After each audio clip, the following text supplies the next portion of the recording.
Assalamualaikum warahmatullahi wabarakatuh.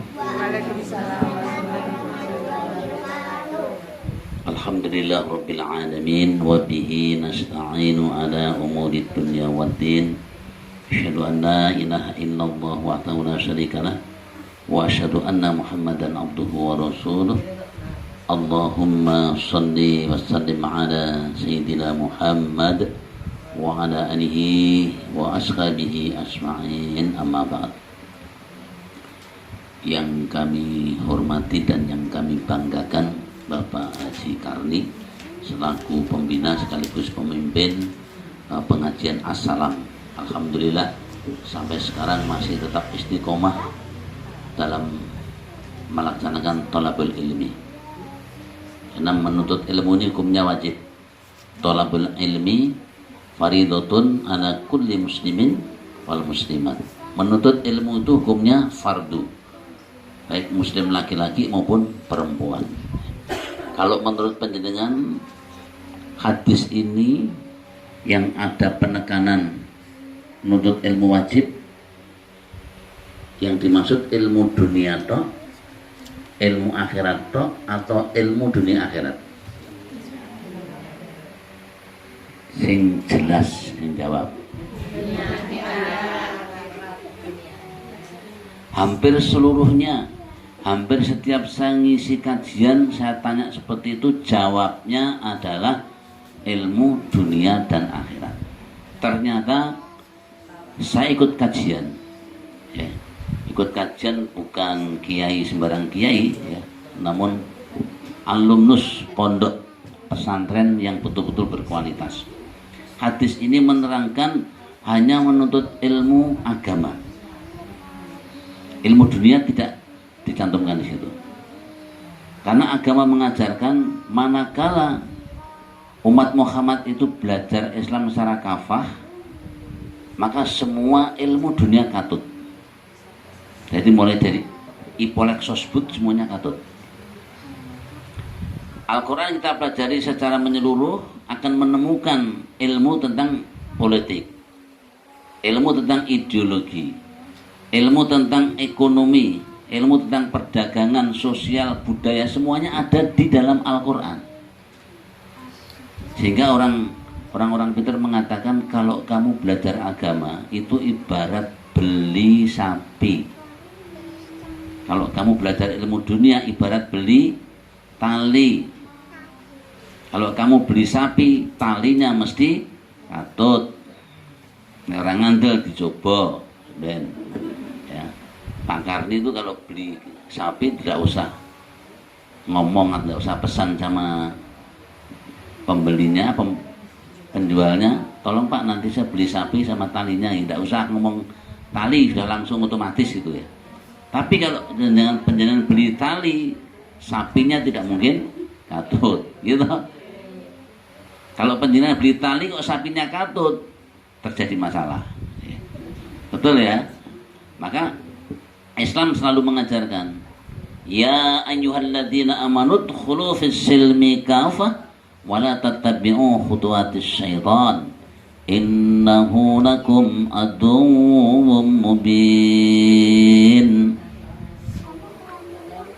Wahai orang-orang yang beriman, sering saya sampaikan, Allah memanggil wahai orang yang beriman. Ini sangat mulia sekali, sangat terhormat orang beriman ini, karena yang memanggil langsung Allah. Tentunya orang yang beriman yang bagaimana? Bukan iman menurut bahasa. Kalau iman menurut bahasa artinya apa? Percaya atau kepercayaan. Yang dipanggil oleh Allah adalah orang yang percaya kepada Allah dalam hati, diucapkan dengan lisan, kemudian ditindaklanjuti dengan amal perbuatan. Jadi tasdiqum bil qalbi, yakin dalam hati, wa qirarum bil lisan, diucapkan dengan lisan, wa af'alum bil arkan, diwujudkan dengan amal perbuatan. Itulah yang dipanggil. Dan itulah orang yang betul-betul taat pada Allah. Jadi antara hati, kata, dan laku tidak terjadi keretakan, tapi terintegrasi.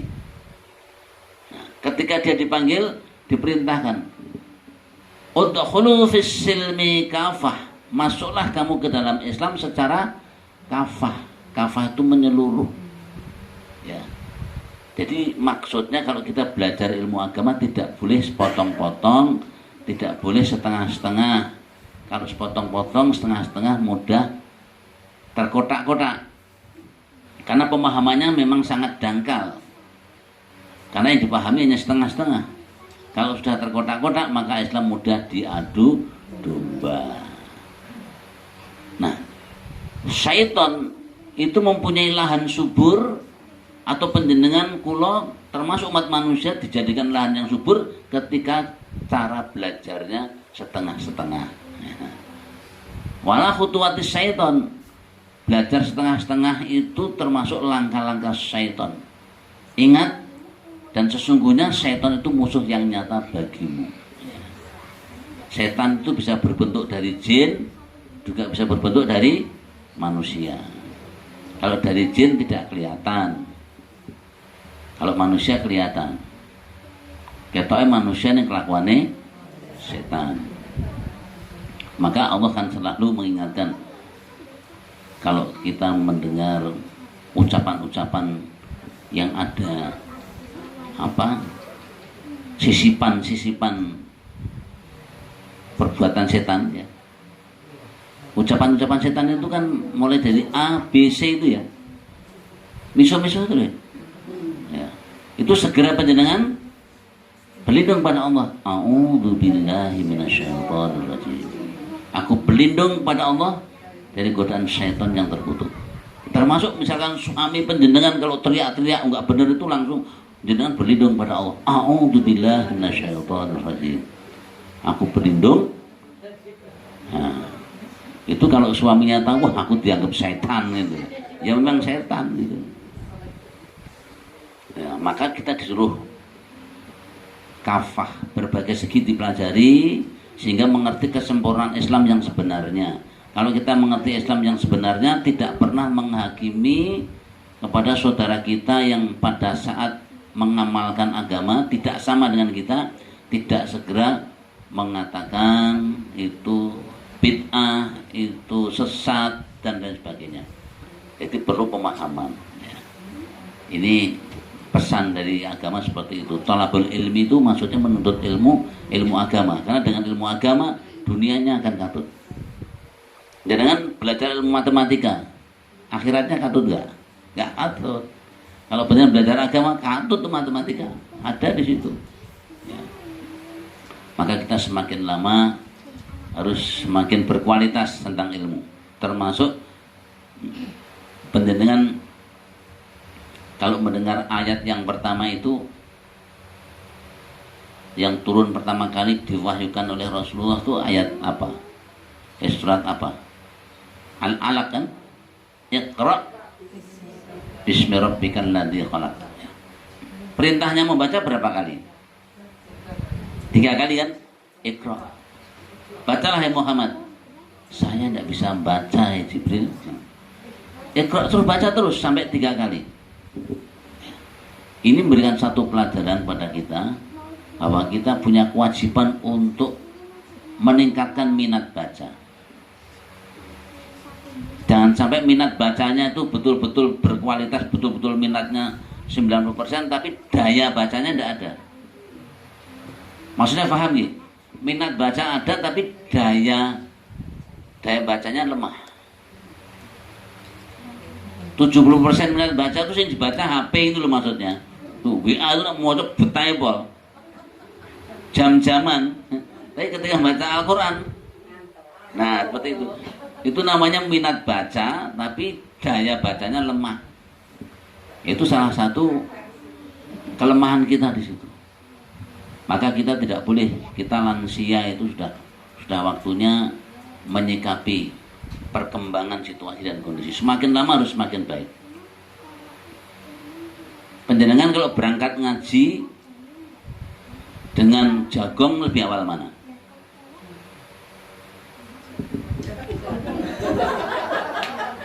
berangkat jagung ngono kan wah wedian yo melitit dan copetnya pol. Tapi nek ngaji le daliti wangate ngantek keri gitu loh.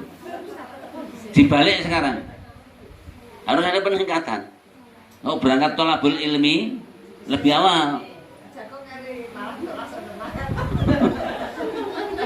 Jagung ya ora keri tengah-tengah maksudnya omongan ora beban itu loh. Lah memang akhiratnya kayak gitu-gitu. Ya resikonya mau apa masuk ke ahli surga itu kan pengorbanan. Ya pengorbanan. Dia dibagi-bagilah tengah-tengah enggak apa-apa. Ya, jadi seimbang mangkat ngaji tepat waktu, jagung ya tepat waktu. Jadi hablum minallah tepat waktu, hablum nas tepat waktu. Itu bagus. Ini jangan sampai dikalahkan. Mau dikalahkan jagongnya wae lah. Nah, jagung kan tidak wajib. Mangkat teli nanti kan tidak apa-apa. Tapi kalau tolabul ilmi wajib loh. Tolabul ilmi fardhatun ala kulli muslimin. Kemudian ini bulan apa ini? Desember ya. Ya, bulan Desember itu biasanya ada tahun baru kan. Tahun baru itu udah dihakimi, udah diklaim miliknya orang Nasrani. Sebetulnya tahun baru itu miliknya semua manusia yang ada di muka bumi ini. Nah, orang Islam kan sudah punya tahun baru sendiri. Nah, berapa? Nah, dari setiap tahun baru diperingati kan begitu. Nah, menurut penjenengan peringatannya gimana? Biasanya kalau di sini, kalau di Jalan Melati itu kalau memperingati tahun baru tidak ada, rame-rame nggak ada. Memang sudah tak kondisikan. Terus ulang tahun, ada sih ulang tahun, keplok-keplok. Keplok-keplok itu loh. Panjang umurnya, yang mana? Logikanya gimana? Kalau kita usia bertambah itu berkurang. Misalkan 24 misalnya 23 ya, itu berkurang loh. Kalau berkurang berarti kan mendekati apa? Dan kematian loh. Dunia itu menjauh, akhirat mendekat kan itu. Lo mas dipateni kok seneng-seneng. Loh, makhluk Allah yang mau dimatikan senang-senang itu makhluk apa? Namanya apa? Makhluk Allah yang mau dipateni kok seneng-seneng itu makhluk apa? Kambing, ngerti kambing? Kambing itu mah dibulai lo ngawini mah. Wah, kan seneng-seneng banget. Jadi nek ana wong ulang tahun kok keplok-keplok seneng-seneng itu teorinya kambing. Lo harus dibelek seneng-senengnya kambing. Lo logikanya gitu. Maka kita paling tidak ingat ya.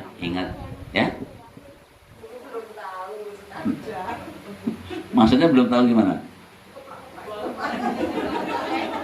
Jadi kami mengharapkan termasuk diri saya sendiri semakin tua kita harus semakin peka ya. Coba kita ingat kembali idza mata benu adam in qata'a amaluhu ya ila min salasin ya. Anak Adam itu kalau sudah meninggal dunia kan putus amalnya. Betul ya? Ila kecuali yang tidak putus apa? Sodakotin jariyatin. Isodakoh jariyah. Artinya sodakoh jariyah apa Bapak Ibu? Sodakoh jariyah itu maknanya tahan lama. Ya, tahan lama. Saking tahan lamanya ketika kita meninggal dunia masih tetap ada pensiunan. Ya. Selama ilmu kita, tindakan kita bermanfaat, maksudnya seperti itu. Misalkan kita ikut andil, ikut kontribusi dalam hal bangunan.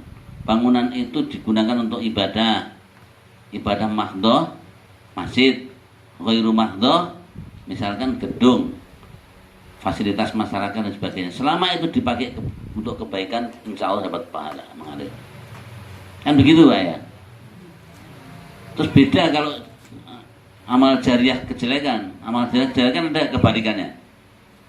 Gawe ke tempat seperti ini, terus disiapkan untuk minuman keras, untuk main judi, misalkan seperti itu. Nah, bisa itu namanya amal jariah buruk. Na'udzubillahi min dzalik. Ada nggak seperti itu? Difasilitasi ulang tahun. Ya, wah ini ada tahun baru.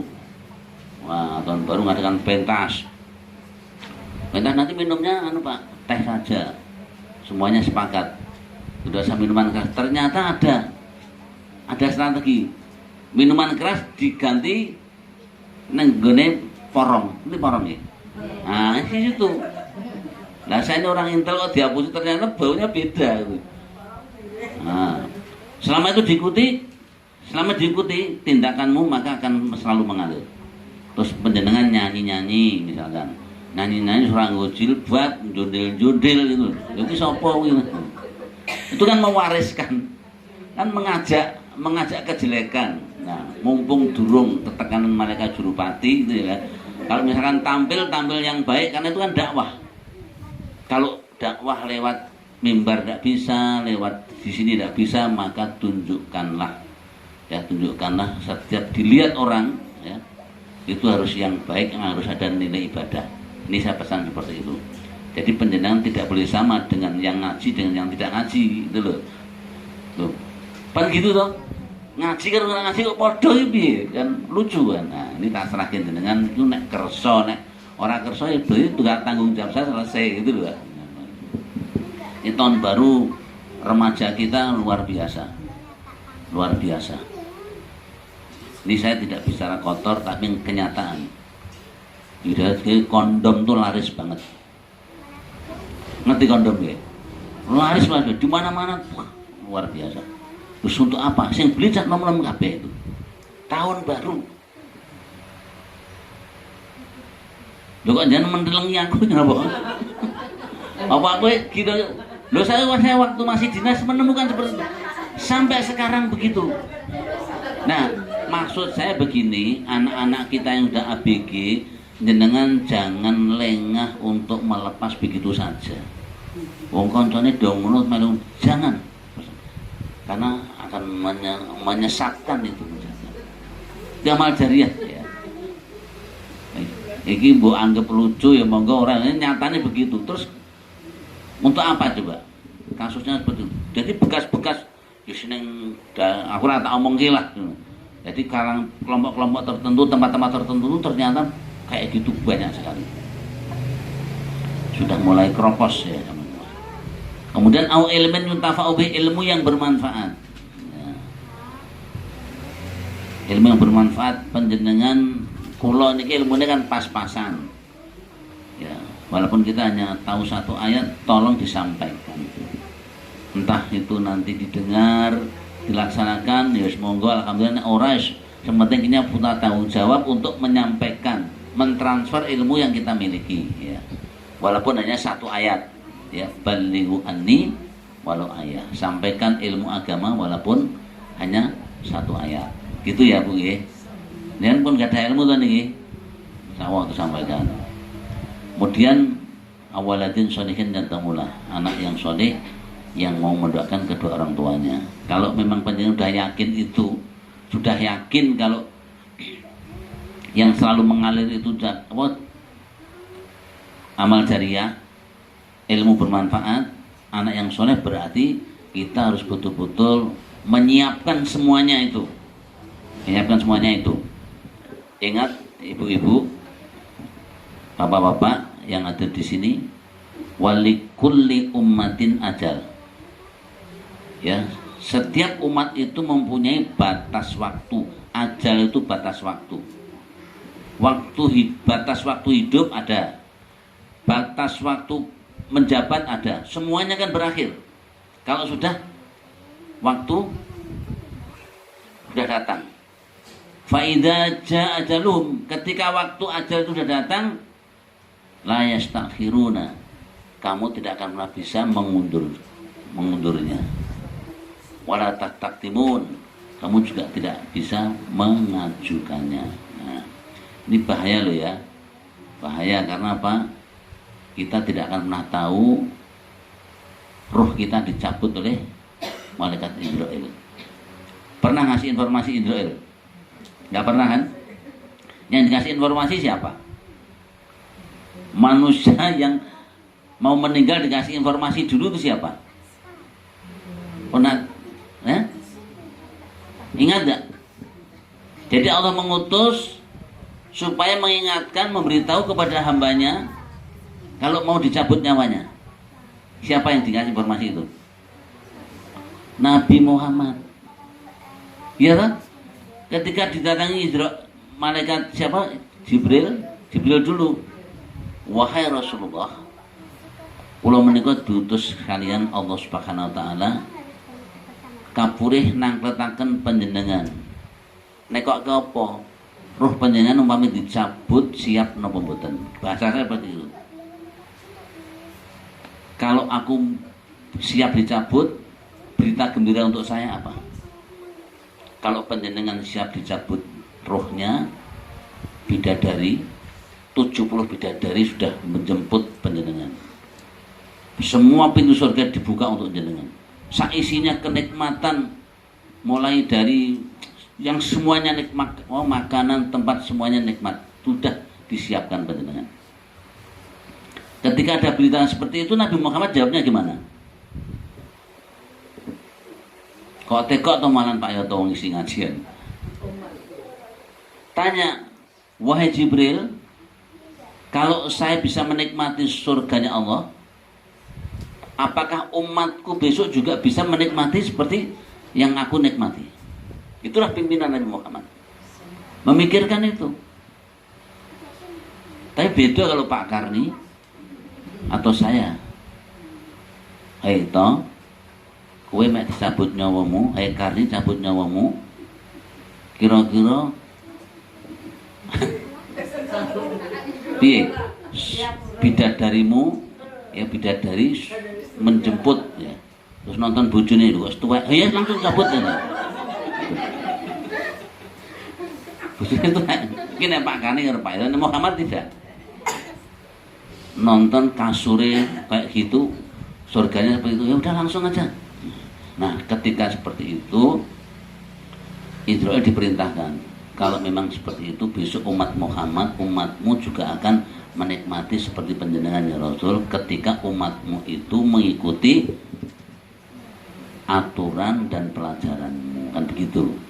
Nah kalau panjenengan kula termasuk umat Muhammad, ya mulai dari ucapan, tindakan, tradisi yang kira-kira tidak ada nilai ibadahnya, mohon dikurangi, nek iso ditinggalkan, termasuk cara menyambut tahun baru, cara apa pokoknya jenengan dewi lah juga.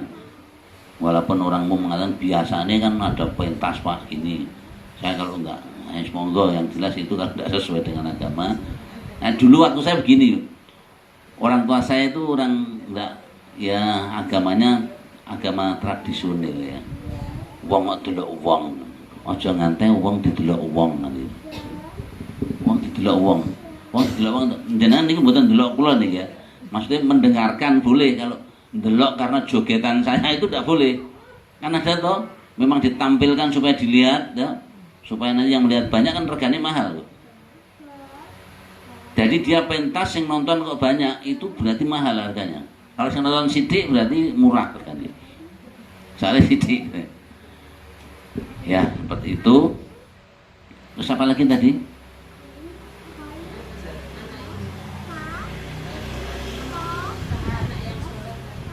Nabi Muhammad tadi ya.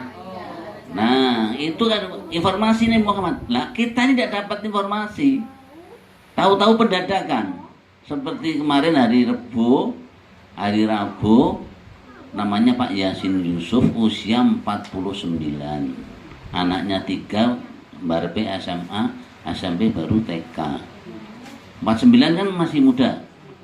Nah, ternyata masuk kamar mandi, keluar kamar mandi, kaki sudah lemas semuanya, sudah lumpuh. Istri bingung, teriak-teriak sama tetangganya yang bantu, ya maunya berbuat baik, ya dilabur minyak semuanya, bawa ke rumah sakit, ternyata sudah masuk ke otak. Jadi tensi tinggi 200 per berapa gitu. Jadi pembuluh darah kepala otak pecah. Nah, maka kami menyampaikan pada penjenengan semuanya supaya diingat-ingat nih, ini kan teorinya orang medis.